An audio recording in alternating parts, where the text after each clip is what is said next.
understand that you were an intern at the University of Alabama when you first set foot here. What was that like? You know, if I flash back to when I started, it all started because of the University of Alabama. I needed an internship in the School of Business, and so I had written a couple of different companies, and luckily Buffalo Rock had an office in Tuscaloosa, and they were willing to take me. I worked for free, and I got my 3 hours class credit, and this January 2015 will be 20 years since I took that internship. Wow. Yeah. Now, when did you first see the plant? Because, like, you know, when I was young, I remember going to a soft drink bottling plant and just seeing everything going on. It was just awesome and stuff. Like, when was the first time you ever walked into the main nerve center? I took a tour of this plant when I was in grade school. So lucky enough to grow up in Birmingham and you know, near this area, and took a tour then, and then that was my first memory of this plant. But when I came with the company, most all of my work was down in Tuscaloosa and in the local market in that area. And then you know, I was hired on by the chief operating officer at the time to come here and work. And actually one of the first things they had me do when I came to work here was spend a week out in the manufacturing facility and learn what was going on. What was that like? Eye-opening. This is a fast-paced business with a lot of units, a lot of touches. We have a lot of employee partners doing, you know, very complex functions all the time, and so we'll do almost 1 billion containers out of here annually. And if you take that billion and spread it across just-in-time deliveries and operating schedules, and you know, having raw materials here planned ahead of time, there's a lot of moving parts, and there's a lot to learn. And I still hadn't learned it all after 20 years. So we're seeing all of these cans going behind us like soldiers. From this process to when somebody picks it up at their store could be as fast as what?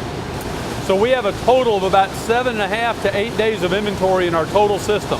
So what you're seeing today, these bottles were picked up in McCalla, Alabama, probably either earlier today or yesterday, brought here, produced today. They're in inventory here for about 2 days.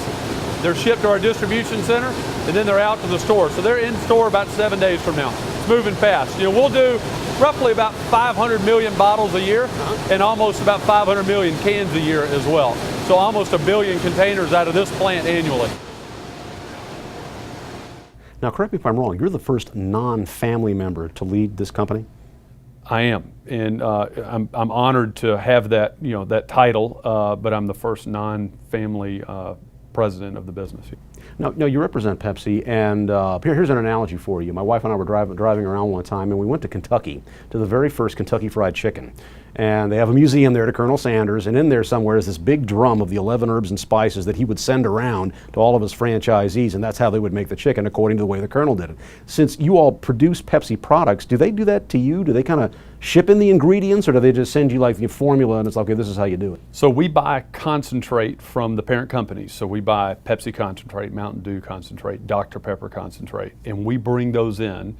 And our experts that are in our syrup room and our blenders, we actually blend that concentrate with other ingredients, and we're making it in a just-in-time fashion, and then we're putting it in core packaging and secondary packaging. Core packaging would be like a can or a bottle, and secondary packaging is in a box or shrink film or a 6-pack carrier. So we're doing a lot of touches, but you know, we're a converter, so we take materials and blend all that together, and we actually make Pepsi locally. And we're proud that we're an Alabama manufacturer first, and we're proud that we produce over 80% of everything we sell, we manufacture right here at this plant. So armed guards around the concentrate, I imagine it's like, you know, it's a major corporate secret then, right? Oh, absolutely. Yeah, it's like Fort Knox. You know, we lock it up, and you know, we can take you close to it, but you can't see it later. You know. So, all right, now Buffalo Rock serves, you know, Florida, Georgia, and Alabama, and I was kind of curious. Are there variations to the products? I mean, Georgia like theirs maybe a little bit more this way, and Alabama a little bit more this way, or is it kind of like straight on, this is the way we do it, and everybody gets the same thing?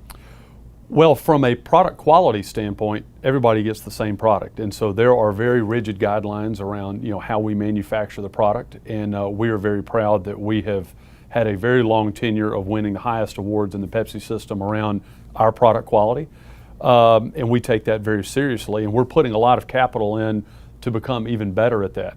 Now, consumers are different, and consumers are almost different by zip code, which is really interesting, is that, you know, we come with a portfolio of products, but some are more popular in other areas than others, and so we're always trying to sell our portfolio and have every a drink for everybody. And I feel like we do. We've got a great portfolio, but the consumers are the ones that are making the choices. Who came up with the idea of the recycled Buffalo Rock product design contest, where young designers were urged to come up with what fashions, I think it was, based on Buffalo Rock materials and things like that? Well, earlier when I spoke of that we've brought new leaders into our business, I'm very proud that Laura Kate Lindsay came into our company, and she has brought a lot of civic engagement and different opportunities for us to be a partner with. And so she worked with Birmingham Fashion Week and brought that idea to life. And we were so proud of all the clothing and young adults using materials that we use in products to make fashion. And we had award winners and awarded scholarship money. It's just, we couldn't have been more proud of it, and it was a real bright spot of our year so far. Nowadays, with First Lady Michelle Obama pushing, fitness for kids, that sort of thing, there's always the subject brought up of whether or not there should be soft drinks served, in vending machines at school, stuff like that. Anyway, has that impacted your business at all in terms of that push? Yeah, I think if you go back over time, one of the most interesting things that I've seen during my tenure in our company is our portfolio. And there was a time back in the late 70s and early 80s when 90+% of our portfolio was full sugar. Today, more than half, or 60% of our portfolio, is no-cal to mid-cal. And so our industry has made huge efforts in innovating products that are, that fit every part of the lifestyle. And so, if somebody wants a lower calorie or mid-calorie or full calorie, we have all of that. And we also have waters and juices, and we think we have something for everybody. We also think that it is our duty to help promote active lifestyles and balanced calorie initiatives as well. And so we're very much a proponent of consumer choice. And so we're definitely advocates of making sure that consumers have the best products with the most information they can to make their informed choice. And so we want a product for everybody, but we also want to produce, and help promote active lifestyles and different campaigns of that nature too.